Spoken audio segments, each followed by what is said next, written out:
Hello, and welcome to The Right Side. The Right Side is a news talk show where we strive to present local, state, and national issues that impact our community.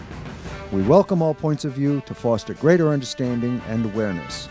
We want to make it clear that the views and opinions expressed on The Right Side do not reflect the views of Taunton Community Access and Media. And now, with great pleasure, we welcome you to The Right Side for a discussion of the issues of the day.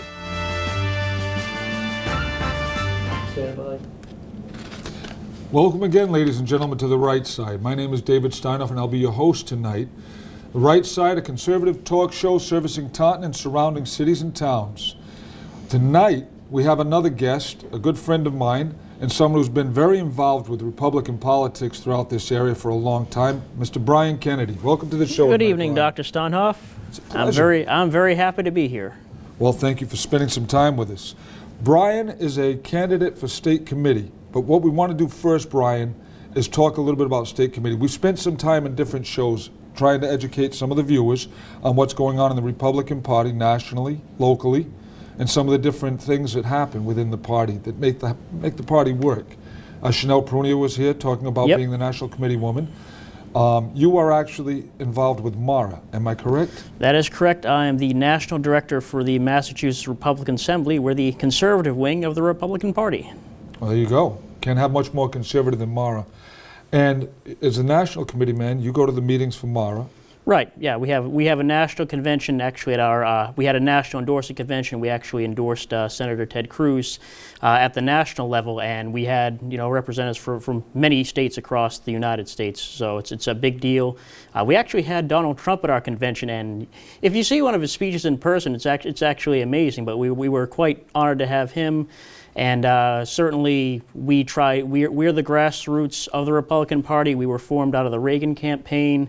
And our job is to bring back that Reagan coalition, all three legs of the conservative stool. So that's really what our purpose is, and really what we do is we do campaign work. We knock on the ground. We do knock on doors. We collect signatures. There's no we doubt do about everything. that. Yeah. MARA is the grassroots organization, that's for sure. Now, as busy as you are, involved with different things, work, etc., but with MARA, you actually are contemplating or actually running for state committee right now. Could you tell us a little bit about the state committee, what's going on with it locally here in Massachusetts, and how you think your running for office could help that state committee? Well, what the Republican State Committee is that there's 80 state committee members. There's 40 men and there's 40 women. And we actually have 4-year terms. So we actually have longer terms than our state representatives and state senators, if you can believe it. And the whole purpose of a Republican State Committee person is that you help build your local city committees and your ward committees and your town committees, and you're basically their support staff. You make sure they're getting their paperwork in, you make sure that they're holding meetings, you make sure that they have the support that they need for all the candidates that are running for, especially the local offices. And really what you do, that's what you do on the ground. You also have 4 annual state committee meetings, and that's where you decide the direction of the Republican Party. So you decide the platform. Just so that I can get people that are watching the show, Brian, that may not be as astute about the Republican Party right now, might have to slow you down just a little bit. I've dealt with it for years, okay, as a good friend of mine. The way Brian can rattle things off, he is an expert and a research analyst. He does a fantastic job. But for the average person, understanding the state committee, you explained that there are 80 people. Right. Okay, 4-year terms. But they actually handle setting up the platform for... Right. They set up the platform. For the Republican Party For the Republican Party as a whole. They also elect the chairman of the Republican Party in Massachusetts. Who right now is... Right now that is Kirsten Hughes. Okay. And for the 4 meetings, they're really limited to those 4 meetings. Well, what it is, they have quarterly meetings of the entire committee, but like any committee, like your local committees, they also have subcommittees. So they have a committee that works on the platform, they have a committee that works on convention rules, they have a technology committee. So really, I mean, there is the 4 big meetings, but to be an effective state committee member, you really have to, go be on those other committees, get other people involved, and grow the party that way. And my experience being a candidate in the past was that I worked with state committee members, Tim Sullivan, Becky Levesque, Mary Lou Daxland, your counterpart with MARA, by the way, the National Committee woman. She's actually the president of the Assembly now. And she is now currently a state committee woman. Yep. She grabbed an open seat just about 8 or 9 months ago, am I right? Yeah, that is correct. All right. But I've worked with those people, and they were very helpful to me as a local candidate. So that's a big part of the state committee's job. They go to the local areas, am I right? Right, that is correct. I mean, that's really what they're supposed to do, because fundamentally, the city and town committees and the ward committees, that's actually how the Republican Party is legally organized. So if you have those strong committees, those are the chief instrument, if you will, by which you elect Republicans, and you need to have those committees as strong as possible. The chief instrument, by that you mean? I mean, if you're raising money for Republican candidates, the best way to do it is through the local parties. Right, working up from the town committees, the city committees. But the state committee people, their job, the state committee persons, their job is to go out and actually help, at times, solicit candidates for positions. Yep, recruit candidates, certainly aid candidates. And we can get into my particular skill set later, but I mean, I do a lot of the technical work as far as getting lists together, making phone calls to people who want to join the ward committees. I mean, these are all the nuts and bolts of a candidacy, of a campaign. People don't understand how much work goes into even a local campaign. And one of the reasons why I'm running for the seat is because I really do have that sort of I want to be that technical support role, because as we discussed at the beginning, no one knows who the state committee people are.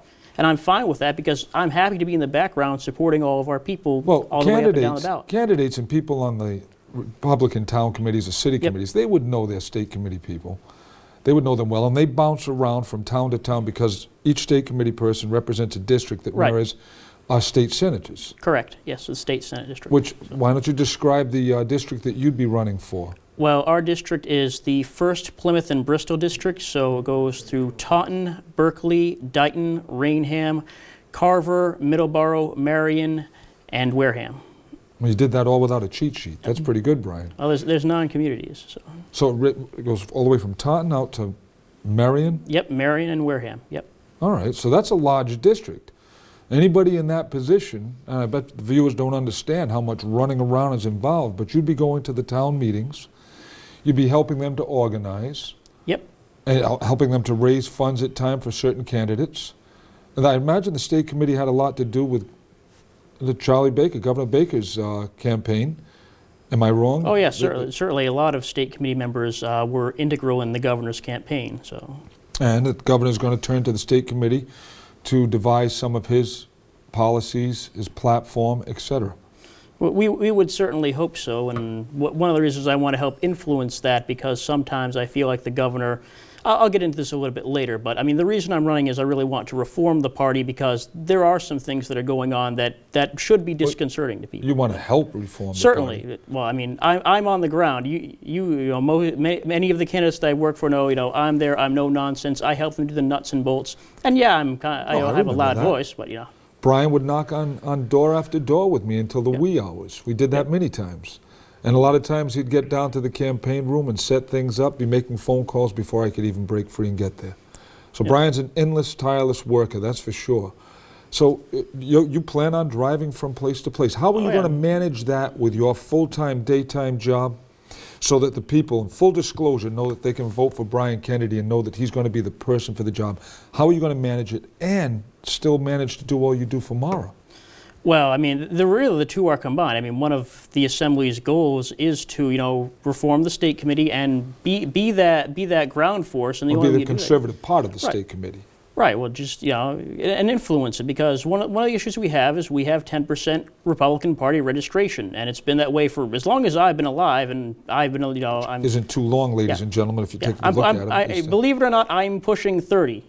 Which, hallelujah. But one of the things is, the party's kind of been sort of, I don't want to say milquetoast, but it's kind of like, they've not been very principled per se, and it kind of reflects in some of the issues that have happened to the party, like we had the caucuses. You're not pulling any punches, Mr. Kennedy. We had the caucuses in 2012, we had duly elected delegates, and the party did not end up liking them, so they got them disenfranchised, and the party got sued over it. We had our 2014 convention, which was... Wait a second. Again, the average viewer right now may not remember that debacle. So could you describe that a little bit more in depth? Briefly. Give them an idea of how contentious some of the stuff that goes on behind the doors, behind the scenes. Politics ain't beanbags, so you can understand why there may be some contention. But essentially, in 2012, what you do is when you actually vote for president, and on the primary ballot you vote for president, and then I will actually be lower on the ballot. So when you go in to vote for who you're voting for, look down and vote for me. During the primary, Republicans and unenrolled who pull a Republican ballot would take a good look at the ballot, vote for Donald Trump, Ted Cruz, Chris Christie, whomever they plan to vote for, and then they're going to look down and they're going to see other elected offices, and your name is going to be on there in the state committee. So make sure if you're intent on voting for Mr. Kennedy, you look for that part of the ballot because it can be skipped over. Right. And one of the things that's important is when you actually vote for president, you're not actually voting for that person per se. You are actually voting to give them, delegates to the Republican National Convention. And the popular vote designates how many delegates go toward each candidate in Massachusetts. Right. And is Massachusetts a winner-take-all? Proportional. We are proportional. This year we are a proportional state. And so I believe the rules as they are set up is that you are proportional unless you get over 51% of the vote in that state. So if you have a landslide, say Donald Trump pulls 52%, he automatically owns all of the delegates out of Massachusetts. He would get all of the pledged delegates. They're called pledged delegates for the Commonwealth of Massachusetts. All right. But if there's a split, Ted Cruz holds his own, and whomever else on the Republican ballot. I believe the threshold is 5% as far as you need to get at least 5%. They could still hold a delegate or two. Right. And back in 2012, if memory serves me, the Ron Paul supporters actually still had to go down and pledge. They had to pledge their support of Mitt Romney. Correct. For the first vote at the National Convention. Right, because Mitt Romney he received a majority of the vote, and therefore every of the duly pledged delegates had to vote for Romney. He received more than 51, so all the delegates from Massachusetts were dedicated to Mitt Romney. And the reason... But this is the part that a lot of people don't understand. After that first vote, then the delegates are free to go out and actually vote for their own candidate.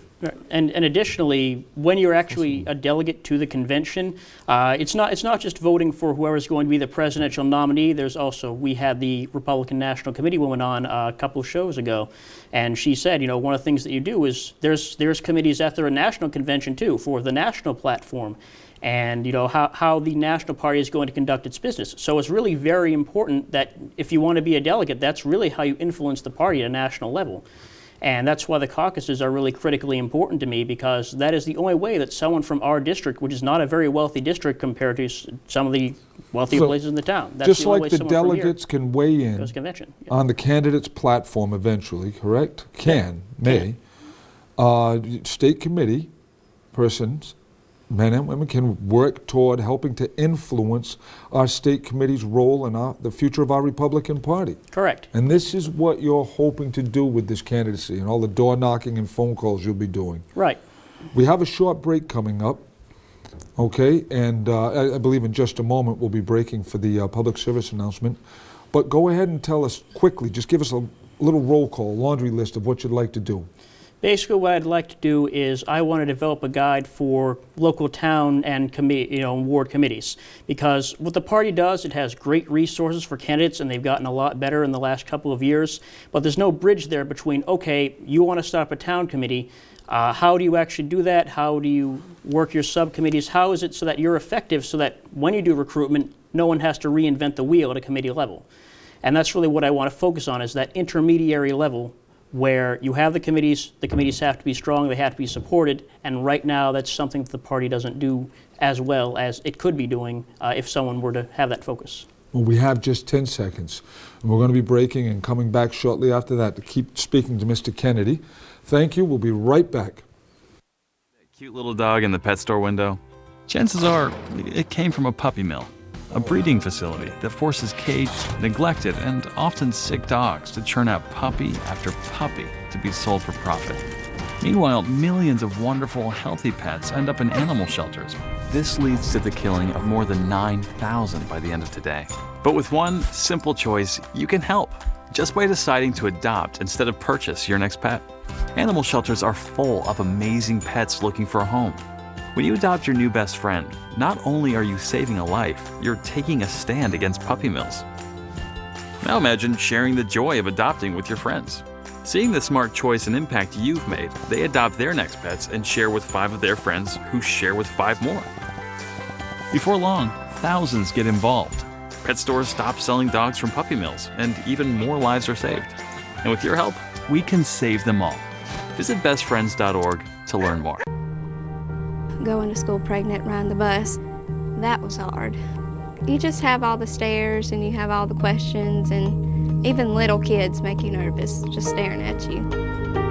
When you get pregnant, all the stuff just goes through your mind. Abortion, adoption, keeping him. You're his mom. You're supposed to be the one taking care of him and raising him. But when you're 15 and pregnant, you can't do it without support. I wanted to give him a better life. When I found out I was pregnant, I don't know, just a light hit me in my heart, just saying adoption is what you need to do. I really have a simple dream. I just want to get my nursing career, get married, and have a family. When I get pregnant again, give them a better life. I'm Miranda, and I chose adoption. And welcome back, ladies and gentlemen, to The Right Side. By the way, I'll make a quick mention. If you can reach us at our new Facebook, www.facebook.com/TheRightSideTV. Twitter, twitter.com, The Right Side TV. Feel free to contact us. We're always open to suggestions, ideas, and if you have some conservative issues you'd like to talk about, we'd love to get you on the show. We're back with Mr. Brian Kennedy, candidate for state committee. Can you rattle off the towns again, Brian? You did such a good job before. So Do you need somebody to hold up a No, card? no. It's Are you sure? It's Taunton, Berkeley, Dighton, Rainham, Middleborough, Carver, Marion, and Wareham. Good. And we need the people in that district to get out and vote. We'll be voting in the primary on March 1st. All right. And at that time, you'll be seeing Brian Kennedy's name on the ballot. Did you have any trouble getting on the ballot? No, I can go. You actually need 50 signatures to get on the ballot. Knocked those off in a heartbeat, didn't you? I mean, how many signatures? We knocked off so many signatures together during my campaigns. Oh, yeah. We used to stand out in the cold weather and get them. But you got the 50 signatures. You're on the ballot. You started to tell us before we broke that your hope is to get out there and help to organize the town committees, or help give them a hand on how to organize, what to do. What would you like to do beyond that? How would you like to exert some of this influence on the state committee? I think, ultimately, I think there's too much talk about, control and exertion. What I really want to do is, like I said, I want to be the support person. And I do, and as I was saying earlier, I do want to reform the things because there's some things that the party does because it tries to exert too much control. You have, Globe articles talking about how the governor wants to control the party, things like that. And that's not where we're at. We're at 10% registration. We actually need to unify, and the only way to do that is if you have someone who's willing to put in the, do the nuts and bolts work and try to get along with everyone to the best of their ability. And we're all very proud we have a Republican governor right now. Yep. But just for clarity, the state committee is not under the control of our governor. It is not, and the problem with what has been going on in some of the state committee races, and I can focus on mine, but I'm worried about reforming the party, is that you have, for example, state employees that are running in other districts. The problem with that is they can't raise any money for the party, and they've been endorsed by the governor, and some of them work in his administration. Okay. And so the problem is that, I'm sure they're great people. That's like a conflict of interest thing. And understandably. That's problematic. And there's also some concern about certain state committee people backing certain candidates over others when in fact they're supposed to help all the candidates in their given district. Is that correct? Right, that is correct. So you have to be impartial. You at least have to meet with them, say, what are the basic materials that you need, and get them in contact with people who would support them. So if I get someone who wouldn't necessarily align with, Mara's values, I would say, okay, I know other people in my district who would be more than willing and happy to help you. Here's their contact information, and certainly if you need lists, I can get them from the state party, because that's one of the things, you wouldn't help everyone. Just because you don't necessarily agree with a candidate that's running in this district, you would still do everything you could to help promote that candidate's success in that election, correct? Right, correct. All right. And I've seen that happen. I've seen some of the people that I've worked with in the past that we didn't necessarily agree on everything, but I found the resource itself to be very helpful at times. And it brought us up to the state committee level where there are actually funds for certain candidates. Am I right? I mean, the state committee does disperse funds for some candidates. So if you're running or thinking about running for office, that's an excellent resource. And you'd also be helping to educate people who are thinking about running for office. Name some of the offices. I mean, from your basic town clerk? Well, it depends on how your town's organized, but in most towns in towns you usually have a board of selectmen. In almost every town you have a school committee. Some of them are regional school committees, but they're still elected on the public ballot. And even their so-called nonpartisan races, you still want people who have those conservative, fiscal values, governing your town and your city. City council is here in Taunton. Correct. And we have in Marion Town, most of the towns in your district. Right. Am I correct? Taunton is the only city proper with a city council. All of the rest are towns, and they have boards of selectmen. I want to make mention, by the way, before we forget, before we get too close to the end of the show, that we did offer this time, and Mark Townsend, the incumbent state committee man of this district, will be on the show on one of the next, if not upcoming shows, so we can have balanced time between the two candidates. Right. He's your only opponent right now, correct, sir, not more.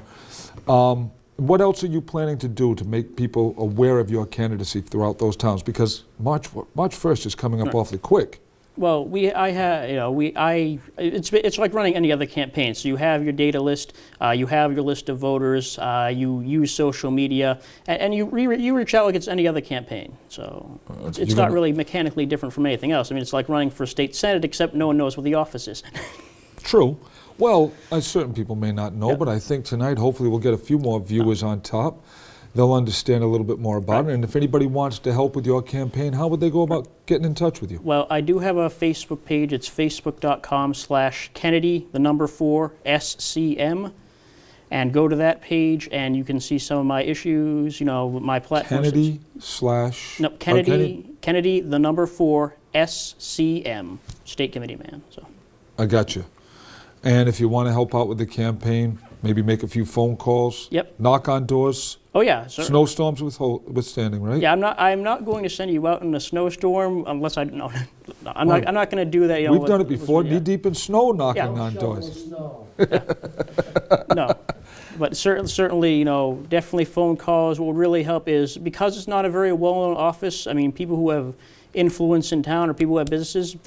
I mean, people should care who governs both of the parties, even if they're unenrolled voters, because ultimately, I mean, whether people like it or not, it's a two-party system, and I want to reach out to all those people who have been disenfranchised because they don't feel welcome because...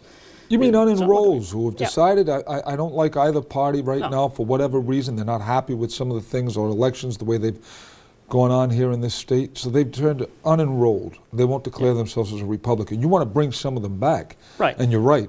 Do you really think that, with about the 10% registered, but do you really think we have that full 10% right now?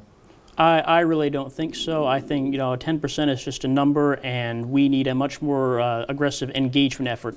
And I use the word engagement because I hate the word outreach. It's like we're not reaching out. Our job really in the Republican Party should be, we're here. We represent values. We basically want to organize to leave you alone. And that's not something that tends to happen a lot in this state with all the regulations and everything else that gets piled on people. And so that's, if you have a strong opposition party, you can blunt things like the automatic gas tax they tried to pass. You can blunt, a lot of the horrible things they did. The fight against the gas tax was very successful. Am I right? Oh yes, it was very successful, and actually, the dumb thing is that Jeff Deal, who was basically the spearhead of that, he was on the House Ways and Means Committee, and he got kicked off of it because I don't know why. I mean, bad things tend to happen even when you tend to lead on issues, and that's. In your opinion, would you say, even though we have that small number in Massachusetts, 10%, we are by far the minority, would you say that there, even in our small group, some serious infighting?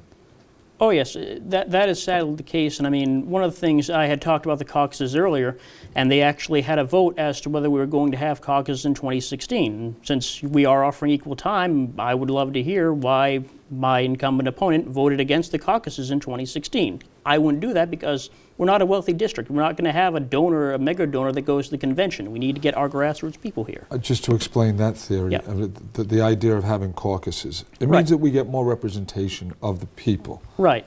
Okay, the caucuses still take place regionally. Right. And then we get to elect delegates through the caucuses. Whereas if we eliminated the caucus process, it would be appointed delegates. Right. The other process that was on the table for that state committee vote is basically, people would apply to the Republican Party, and then the Republican Party would take that list and go back to the candidates, and they would say, The Republican Party, the state committee. the state, yeah, the Mass GOP, Merrimack Street, as I sometimes refer to them, they would say. But that's a select group of people now. Right. We talked about 80 men and women. Yeah. That would then appoint delegates as opposed to being elected regionally. It probably wouldn't even be the 80 people of the state committee. It would probably be the state chair and the executive board. And you're not going to have 80 people vote on delegates for the candidates. They're just going to select them. That doesn't sound like it represents the democratic process we... The problem is it's a bad impulse, and it's an insular impulse. I mean, the caucuses were great in 2012 because Leah Cole actually went to one of the caucuses. I believe she was one of the Liberty delegates. And even with all of the turmoil that caused, we got some great people out of it who represented us well on Beacon Hill. And so that's what happens when you engage the grassroots, and you don't fear that, you're not afraid of your own shadow, that, we open up to the people and we'll get all these problems. That's not the way it works. What I saw, and you can tell me how you saw the whole process play out, was that there were some very hard-working people in that libertarian group, some of the grassroots conservatives, that took a stand on principle, basically with that whole Ron Paul, Mitt Romney issue. And as it turned out, Mitt Romney still received the vote of all the delegates from Massachusetts. He won handily. But at that point, some of these people just stood on that principle alone, and they were being disenfranchised, basically torn apart and pushed away from the Republican Party. We can't afford to be disenfranchising hard-working people like that. And it was the same thing with the 2014 convention and Mr. Fisher, where the convention rules said, you don't count the blanks, but they counted the blanks to deny 15%. And the problem with that is the headline that gets in the papers is that GOP gets sued by Mark Fisher. And this is supposed to be our big state convention where, we get unified behind that. So, I mean, it's really the same thing with the delegates. It's a matter of following our own rules. If we just follow our own rules, we'll be just fine. But there needs to be a voice at the state committee that says, hey, next time you want to do something to disenfranchise people, don't. So eliminating the caucus process, Brian, would have been a real detriment to our party. And it only passed by 2 votes, and one of them was Mary Lou. You're not going to let that narrow margin happen again, are you? No. If you elect me, that will never happen again. I will be in your district all the time, just pretty much like I am now, because I've gone to many of the meetings, certainly not before I was running, not as often, but I've been to, the Middleborough Barbecue, I've been to the Carver Barbecue. I helped a candidate run for school committee in Wareham. I've collected signatures for Common Core. So, I've been around the district, and, I have some modicum of respect there, and I respect all the people in the district. Even your opponent right now? Yes, certainly. He is the chair of the Carver Republican Town Committee. He has done a fantastic job. That is an active committee. And to the extent I have an issue with it, it's just, I didn't like his vote in the caucuses. But, at the end of this on March 2nd, we unify, and we have to help, Sandra Wright run for state senate against Mark Pacheco. I've actually known Mark for a couple of years right now. I've worked with him, and I would consider him to be a very nice guy. Yeah. And truthfully, to see a nice race take place, to see the two of you have respect for each other and run for the same office, handle yourselves properly, and then ultimately work for the betterment of the state and keeping people involved, that's ideal. And you're going to do everything you can to keep this entire process above board. Right. I mean, you don't mind differing on issues, but you're not attacking him as a person. I'm not attacking him as a person. I have a problem with the state party as a whole, the way it has been conducting business, and the way it draws bad press onto itself. And they need a strong voice that says, cut it out, follow your own rules, be a good party for the people of Massachusetts, because they need an alternative to the Democrats. And right now, it seems like they're not getting it. We're almost out of time, and I want to thank everybody for spending some time with us tonight. But Brian, is there anything else you'd like to say in closing? I want to wish you the best of luck myself. But go right ahead. I would just say, I've got a Facebook page up. It's facebook.com/Kennedy, 4, SCM. And I need as much help as I can get as far as, making phone calls and getting all of your friends who don't follow politics involved. Because if you reform the Republican Party, you'll have a real opposition party and you'll have a real voice. And I hope to be that voice. Look down the ballot, vote for me.